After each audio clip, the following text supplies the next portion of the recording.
Yoo yaa shamaa akkam jirtu hordoftoota keenya kabajamoo. Guyyaa har'aa walaloo tokko kan kitaaba daandii ida'amu keessaa fudhatame gurra siin buufnaa hamma dhuma qophii keenyaatti nu waliin turaan affeerraa keenya. Mata duree walaloo keenyaas warqee magariisa harka ofii jirtu jetti.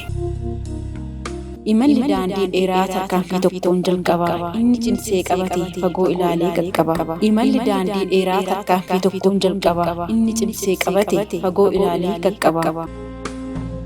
Gowwaan ija mirmirsaa waan isa jalaa hin argu warqee meetii fi albuuda irra ejjetee kan darbu garuu namni allayyaa fi gaara adda qoree ilaalu icciitii jijjiiramaa hubachuuf hin abbalu.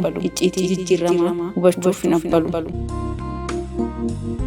Hawwii qofa miti bakka yaade ga'uu hin hanqatu. Biyyaaf qe'ee keetiif yoo dhabdes fakkaatti manas yoo ijaarratte galaana garasitti qurxummii osoo hin qabiin kiyyoos osoo hin darbiin aduun baatee lixxus osoo homaa hin buusin nyaachuu qofaatti gortee hojii kee yoo irraanfatte cirracha qofaa guurtaa albuudarra raftee cirracha qofaa guurtaa albuudarra raftee.